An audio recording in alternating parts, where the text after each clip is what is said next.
Hello everyone, welcome back to our football channel. ఈరోజు వీడియోలో గోధుమ పిండితో చేసే దోశలకు వెల్లుల్లి జోడిస్తే రుచి ఇంకో స్థాయికి వెళ్తుంది.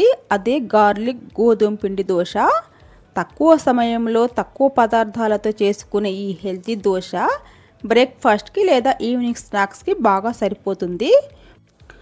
ముందుగా అయితే 1 కప్ గోధుమ పిండి తీసుకున్నానండి.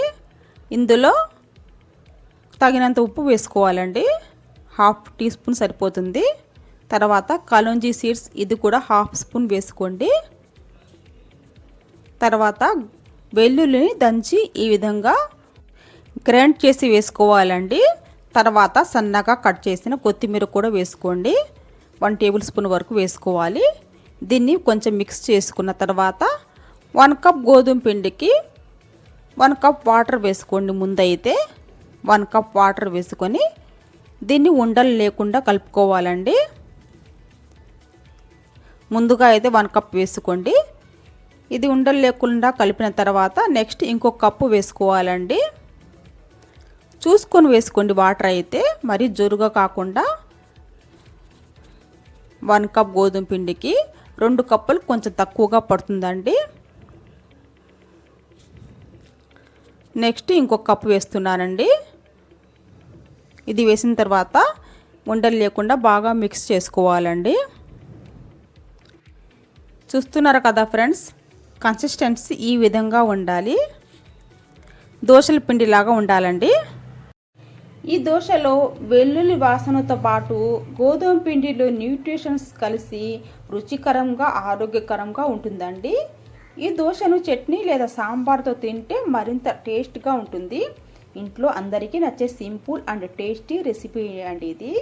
మరి స్టవ్ మీద ఒక ప్యాన్ పెట్టేసేసి ఆయిల్ అప్లై చేసుకోవాలండి. చూస్తున్నారు కదా, ఈ ఆయిల్ స్ప్రెడ్ చేసి తర్వాత ఈ దోశ పిండిని ఈ విధంగా పోసుకోవాలండి. స్ప్రెడ్ చేయాలి, రౌండ్గా షేప్ వచ్చినట్టు స్ప్రెడ్ చేసుకోవాలి. లో ఫ్లేమ్లో కాల్చుకోవాలండి. ఇది హై ఫ్లేమ్ పెట్టకూడదు. కొంచెం ఈ విధంగా కాలిన తర్వాత ఫ్లిప్ చేసుకోవాలండి.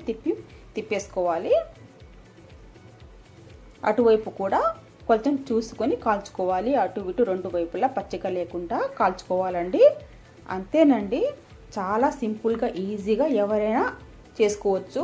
త్వరగా ఫాస్ట్గా అయిపోయే ఈ బ్రేక్ఫాస్ట్ అందరికీ నచ్చుతుందండి. మరి ఫ్రెండ్స్, ఈ రెసిపీ నచ్చితే మీ ఫ్రెండ్స్కు రిలేటివ్స్ కూడా షేర్ చేయండి. మరియు సబ్స్క్రైబ్ కూడా చేసుకోండి. ఈ బ్రేక్ఫాస్ట్ రెసిపీ అయితే ఎటువంటి పిండి నానబెట్టకుండా సింపుల్గా ఈజీగా చేసుకోవచ్చండి. పిల్లలు స్కూల్కి వెళ్ళేటప్పుడు బ్రేక్ఫాస్ట్కైనా లంచ్కైనా ఈజీగా ప్రిపేర్ చేసి వాళ్ళ లంచ్ బాక్స్లో పెట్టేయచ్చండి. మరి మొదటిసారిగా మన ఛానల్ని విజిట్ చేస్తున్న వాళ్ళు సబ్స్క్రైబ్ చేసుకోండి. Thank you for watching.